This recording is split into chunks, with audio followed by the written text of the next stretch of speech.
Bienvenidos a todos los que nos acompañan en este Lee conmigo la Biblia, jueves 4 de febrero del 2021. Estamos agradecidos a Dios por darnos la oportunidad de estar junto a ustedes transitando todo este año leyendo la palabra de Dios. Y lo vamos a hacer como todos los días con nuestro devocional y posteriormente leeremos los capítulos asignados para hoy. Mi nombre es Andrea y nuevamente les damos la bienvenida y sin más demoras comenzamos de esta manera. Nuestra reflexión del día de hoy se titula ¿Cómo ser una buena influencia? John Maxwell, cuya organización ha formado a más de 1 millón de líderes en el mundo entero, escribió en una ocasión lo siguiente: el liderazgo es influencia. Maxwell señala que, según los sociólogos, incluso una persona de lo más introvertida que pueda existir influirá a 10.000 personas durante toda su vida. En un sentido, hay solo un líder. En nuestra lectura del Nuevo Testamento del día de hoy, Jesús afirma: tienen un solo maestro, el Cristo. Por otro lado, todo cristiano está llamado a ser un líder, en el sentido de que otra gente te mirará como un ejemplo. Tienes influencia sobre otras personas de diferentes maneras. Ser llamado por Dios para influir a los demás es un privilegio extraordinario, pero también conlleva una gran responsabilidad. En el Salmo 18 aprendemos sobre la confianza. David era un líder que tenía confianza, pero no una confianza centrada en sí mismo, sino confianza en Dios. Con tu apoyo me lanzaré contra un ejército. Contigo, Dios, podré saltar murallas. David reconoce que necesitaba a Dios para su protección. Él dice: escudo es Dios a los que en Él se refugian. Tú me cubres con tu escudo de tu salvación. Fortaleza. Él es quien me arma de valor y endereza mi camino. Da a mis pies ligereza y me mantiene firme en las alturas. Entrenamiento. Adiestra mis manos para la batalla. Guía. Tú, Señor, mantienes mi lámpara encendida. El camino de Dios es perfecto. La palabra del Señor es intachable. En Mateo capítulo 23 aprendemos sobre el carácter. Jesús confronta a los líderes religiosos de su tiempo con un lenguaje duro. Serpientes, camada de víboras. Este lenguaje pudo chocar mucho a la gente. Nuestra imagen de ahora de los escribas y fariseos es muy diferente a la manera en la que eran percibidos en aquellos tiempos. Eran gente bien considerada y respetable. Los escribas eran juristas que conservaban e interpretaban la ley, estando autorizados para actuar como jueces. Se les ordenaba después de seguir un itinerario de estudios. Eran expertos en las escrituras, así como maestros que atraían discípulos en torno a ellos. Los fariseos eran gente laica. Solían provenir de las clases medias, al contrario de los saduceos, quienes eran más aristocráticos. Eran muy respetados por su piedad. Oraban y ayunaban con frecuencia. Asistían a los servicios religiosos. Daban regularmente y sus vidas eran rectas y morales. Tenían una gran influencia en la sociedad y eran muy admirados por la gente común. Aún así, Jesús los critica por ser hipócritas. No hagan lo que hacen ellos, porque no practican lo que predican. Los 7 lamentos de Jesús nos plantean el reto de aspirar a las 7 características de un buen influenciador. Comenzamos por la primera: integridad. Jesús ataca la hipocresía de los líderes religiosos. No hagan lo que hacen ellos, porque no practican lo que predican. Atan cargas pesadas y las ponen sobre la espalda de los demás, pero ellos mismos no están dispuestos a mover ni un dedo para levantarlas. La integridad es lo opuesto a esto. Significa practicar lo que predicas y asegurarte de que tus palabras animan a la gente en lugar de apesadumbrarlos con la culpa y otras cargas. La segunda característica es la autenticidad. Jesús ataca la superficialidad y les dice: todo lo hacen para que la gente los vea, pero lo que importa es quién eres cuando nadie te ve. Jesús habla de la vida secreta con Dios. Busca desarrollar una vida privada y auténtica con Dios. La siguiente característica es la humildad. Jesús previene contra el amor a los títulos y los reconocimientos. Mantente vigilante para no ser seducido por los lugares de honor y los primeros asientos, por recibir títulos de un tipo o de otro. Jesús advierte contra permitir que a ustedes se les llame maestros. Esta es una gran tentación ante la que Jesús indica: porque el que a sí mismo se enaltece será humillado, y el que se humilla será enaltecido. Busca siempre exaltar a Jesús en vez de exaltarte a ti mismo. Otra característica es la compasión. Jesús ataca a los líderes religiosos por poner piedras para que la gente tropiece en su camino. Dice: le cierran a los demás el reino de los cielos, y ni entran ustedes ni dejan entrar a los que intentan hacerlo. Los líderes necesitan tener justo el espíritu opuesto, un espíritu abierto y de bienvenida a todos. El mismo Jesús da un ejemplo de compasión.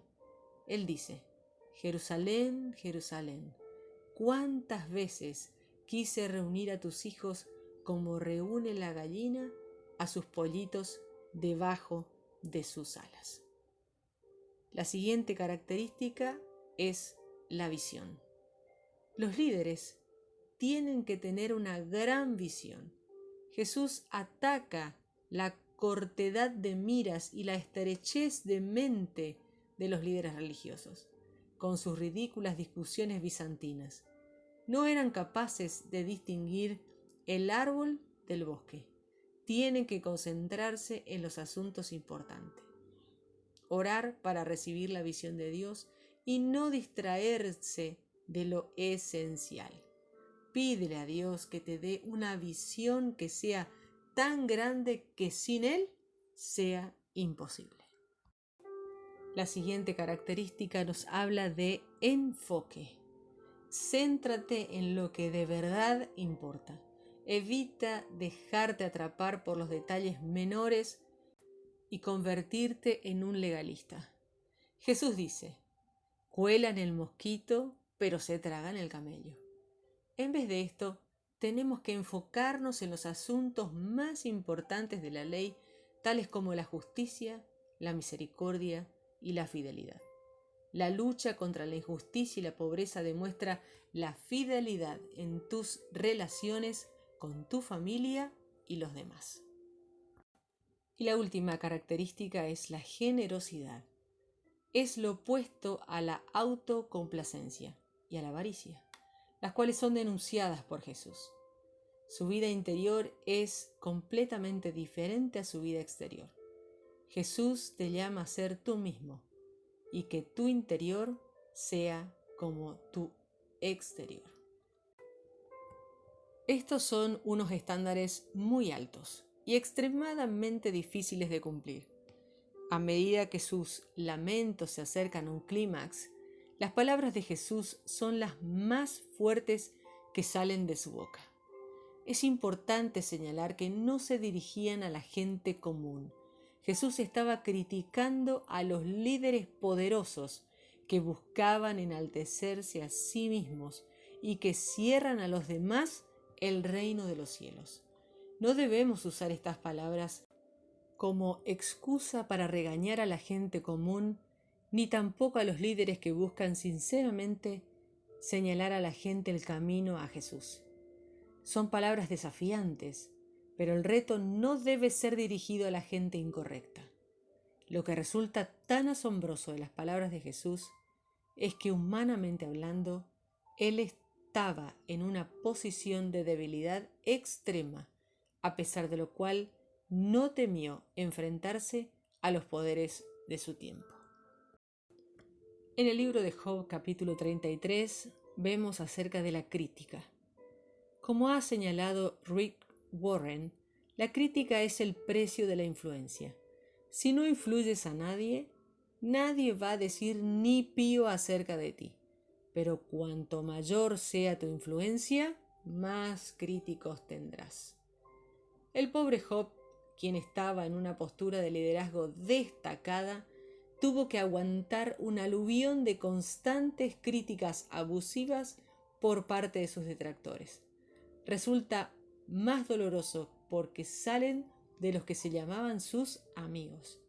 La crítica siempre es más dura cuando proviene de aquellos que tendrían que ser nuestros amigos. Es triste cuando la crítica injustificada a los líderes religiosos sale de la misma iglesia, de aquellos autodenominados amigos. Para Job tuvo que ser extremadamente irritante tener que oír a Eliú. Era alguien mucho más joven, a pesar de lo cual estaba convencido de su propia experiencia. Le dijo con arrogancia: yo te impartiré sabiduría. Y añadió: Job no sabe lo que dice. En sus palabras no hay inteligencia, insinuando que a su pecado añadido rebeldía contra Dios, porque no había estado de acuerdo con sus detractores. Eliú, al igual que hacen tantos críticos, pretende hablar con sinceridad, después de haber deliberado concienzudamente, así como tener una motivación pura. También dice que los otros están de acuerdo con él. Los hombres sabios me escuchan y las personas sensatas me dirán: Job está hablando sin saber. Sus palabras no tienen sentido. También nosotros podemos caer fácilmente en la trampa de juzgar al pueblo de Dios de manera superficial, de la misma manera que Eliú lo hace. Estemos prevenidos contra los peligros de la crítica a los demás. Aunque se ha señalado que nadie ha levantado un monumento a una persona por criticar, esto nos impide que todos queramos ser críticos. Ten mucho cuidado con lo que dices de otras personas. Y si estás en el lado de los que reciben críticas, no te sorprendas. Y ahora sí comenzamos con la lectura de la palabra de Dios en el libro de Salmos, capítulo 18, versos 25 al 36. Dios es fiel con los que le son fieles, sincero con los que le son sinceros.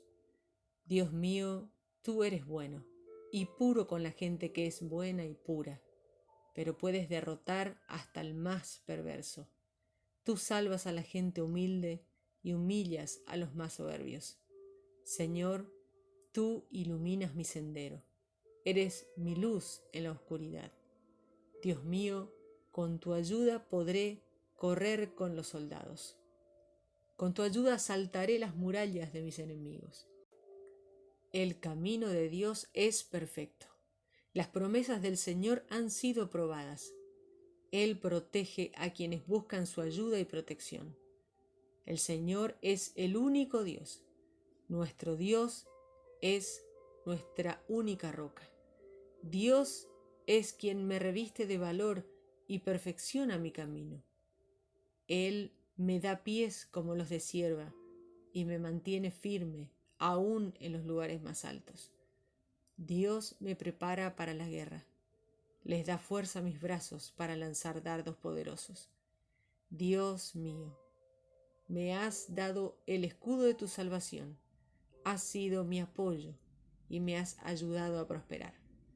Dios mío, tú me ayudas a correr más rápido y le das fuerza a mis piernas. Mateo capítulo 23. Después Jesús les dijo a la gente y a sus seguidores: los maestros de la ley y los fariseos tienen la autoridad de explicar la ley de Moisés. Así que hagan caso de todo lo que ellos les dicen, pero no sigan su ejemplo, porque ellos no hacen lo que ellos mismos dicen. Ellos cargan a la gente con reglas estrictas, difíciles de cumplir.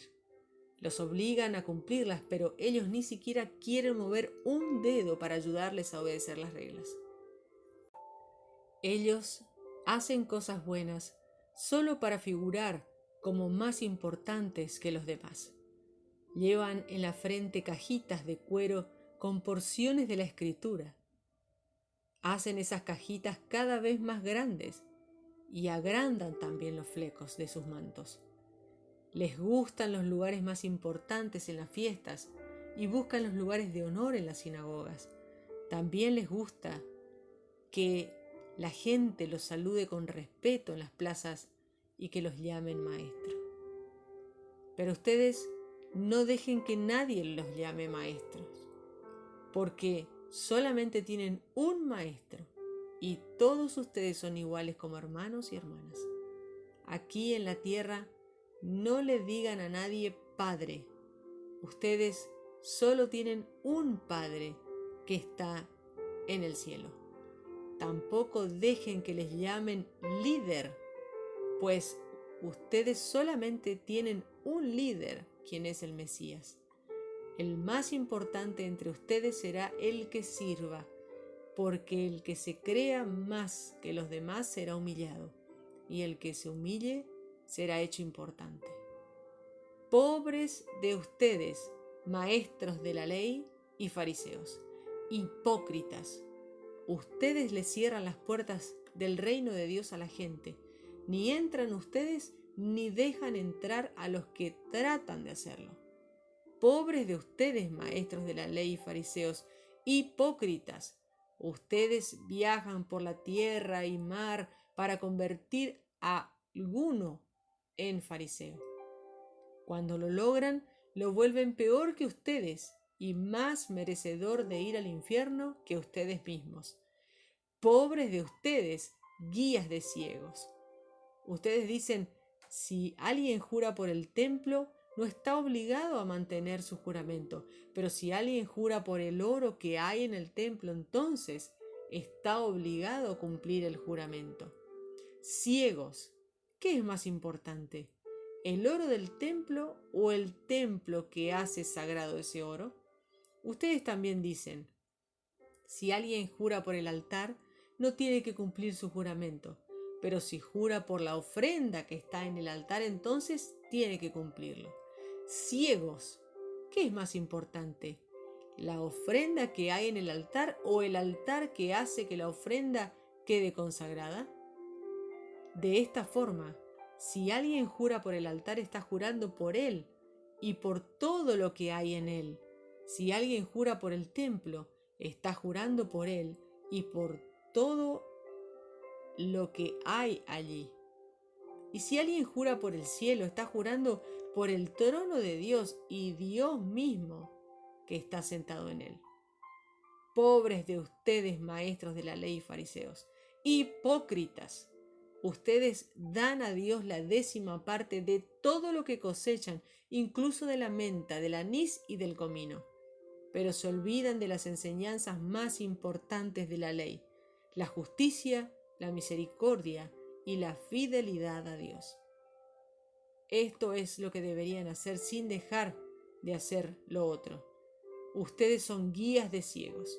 Son como el que saca el mosquito de su bebida y luego se traga un camello. Pobres de ustedes, maestros de la ley y fariseos, hipócritas. Ustedes son como los vasos y los tazones que se lavan solo por fuera. Por dentro siguen llenos de codicia y egoísmo.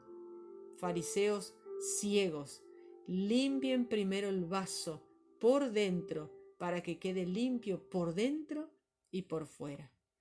Pobre de ustedes, maestros de la ley y fariseos, hipócritas. Ustedes son como los sepulcros pintados de blanco. Se ven muy bonitos por fuera, pero por dentro están llenos de huesos muertos y toda clase de suciedad. Lo mismo pasa con ustedes. Parecen buenos, pero por dentro están llenos de hipocresía y de maldad. Pobre de ustedes, maestros de la ley y fariseos, hipócritas, porque edifican y adornan grandes sepulcros para los profetas justos. Ustedes dicen, si hubiéramos vivido en el tiempo de nuestros antepasados, no hubiéramos sido sus cómplices en el asesinato de los profetas. Por lo tanto, están reconociendo que ustedes son descendientes de los que mataron a los profetas. Entonces, sigan y terminen lo que sus padres empezaron. Serpientes, partida de víboras. ¿Cómo creen que se van a salvar de ser echados al infierno? Por eso les digo esto. Les enviaré profetas, hombres sabios y maestros. Ustedes matarán a uno de ellos y los colgarán en la cruz. A otros los golpearán en sus sinagogas y los perseguirán de pueblo en pueblo. Como resultado, ustedes pagarán por la muerte de todos los justos del mundo que han sido asesinados desde el asesinato de Abel, quien hacía la voluntad de Dios, hasta el asesinato de Zacarías, hijo de Berequías. A Zacarías ustedes lo asesinaron entre el santuario del templo y el altar. Les digo la verdad, esta generación será castigada por todo eso. Jerusalén, Jerusalén, la que mata a los profetas y apedrea a los mensajeros que Dios le envía. ¿Cuántas veces quise juntar a tus hijos, así como la gallina junta a sus pollitos bajo sus alas? Pero ustedes no quisieron. Ahora su casa quedará completamente vacía. Y les digo, no me verán más, sino hasta que digan ustedes, bendito el que viene en el nombre del Señor. Continuamos con el libro de Job, capítulo 33. Pero ahora, Job, escucha mis argumentos y presta atención a mis palabras. En verdad voy a abrir mi boca y me expresaré claramente. Hablo con honestidad y soy sincero en lo que digo. El Espíritu de Dios me creó y el aliento del Todopoderoso me dio vida. Respóndeme si puedes y prepárate para enfrentarme. Ante Dios, los dos somos iguales. Yo también fui sacado del barro. Ciertamente no hay razón para que me temas. El peso de mi mano no te abrumará. Pero yo escuché lo que dijiste, oí tu argumentación. Dijiste, soy puro e inocente, estoy limpio, libre de culpa. Pero así y todo, él encuentra razones para atacarme, me trata como un enemigo, pone mis pies en el cepo, vigila todos mis pasos. En verdad tú estás equivocado, porque Dios es más grande que el ser humano. ¿Por qué entablas juicio contra él quejándote de que no responde a tus acusaciones? Pues Dios habla de una manera y de otra, aunque no nos demos cuenta. Dios le habla a la gente en sueños, en visiones nocturnas, cuando están en sueño profundo, dormidos en su lecho. En esos momentos habla con los seres humanos. Cuando los corrige, ellos se atemorizan.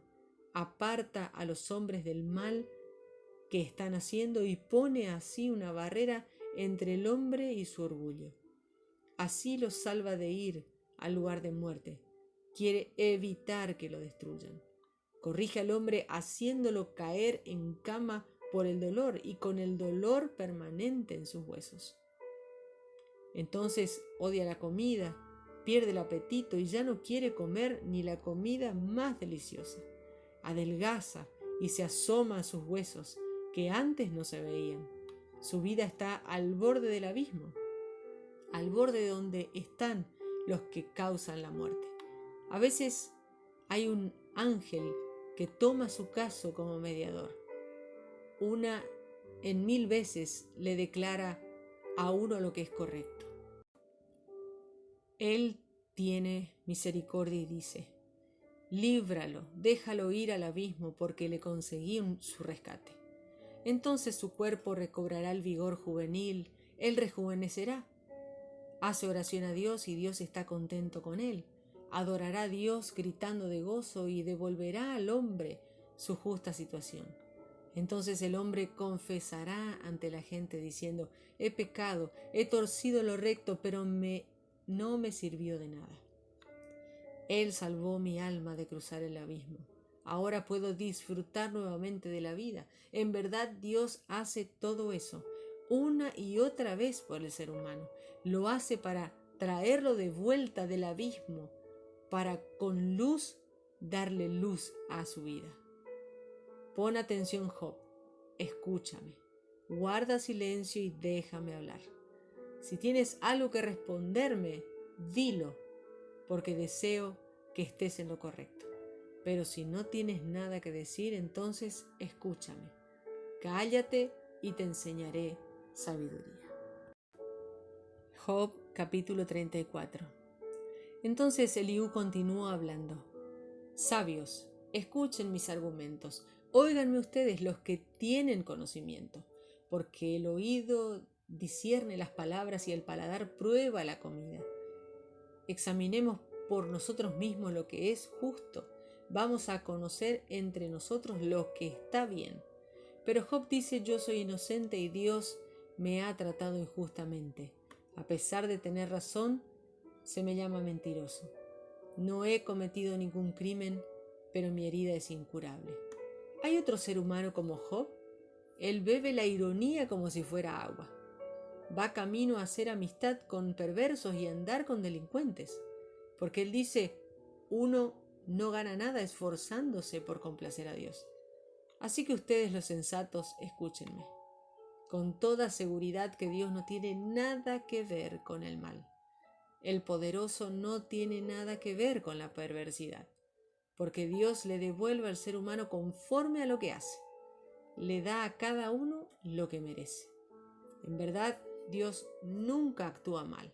El Todopoderoso no pervierte la justicia. ¿Quién le encargó la tierra a Dios? ¿Quién decidió que Dios fuera y se hiciera cargo de todo el mundo?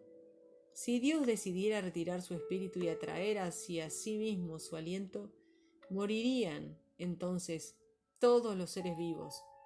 El ser humano volvería al polvo. Si tienes inteligencia, oye esto. Escucha mi argumentación. ¿El que odia la justicia podría gobernar?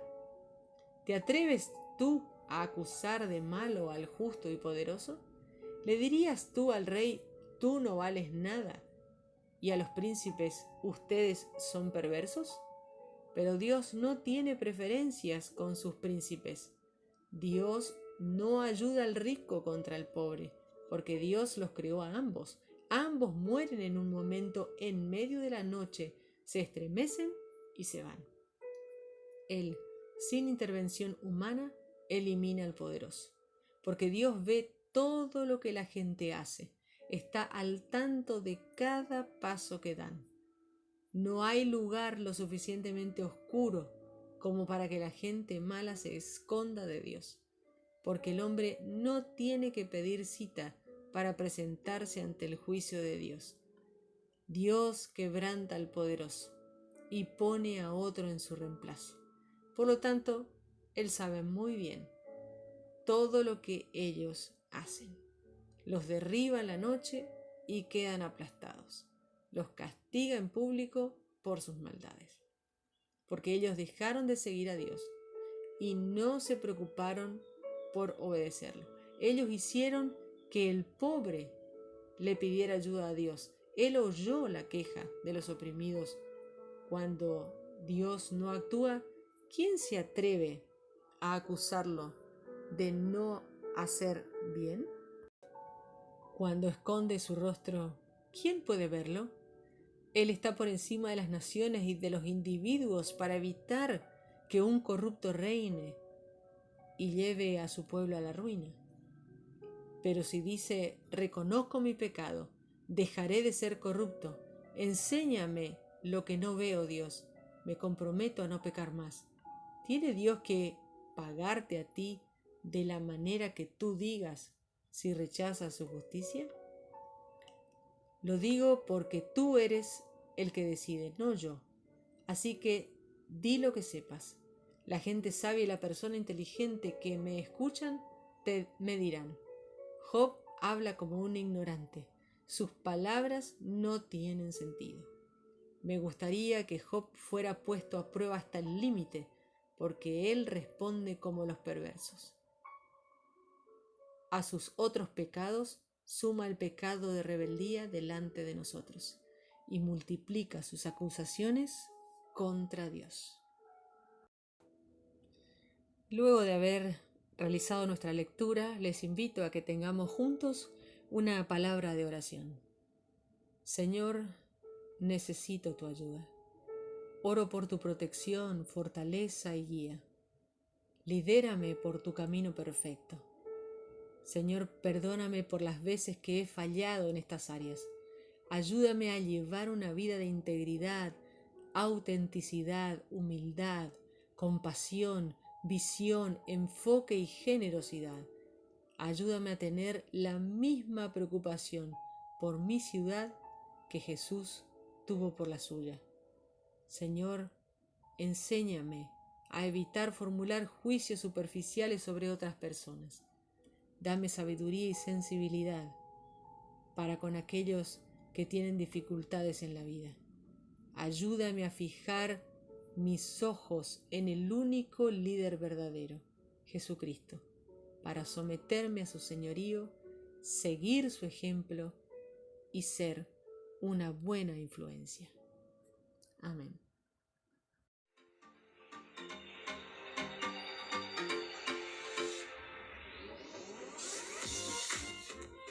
Nuevamente llegamos al final de este día jueves 4 de febrero del 2021, segundo mes de este año que estamos compartiendo junto a la palabra de Dios.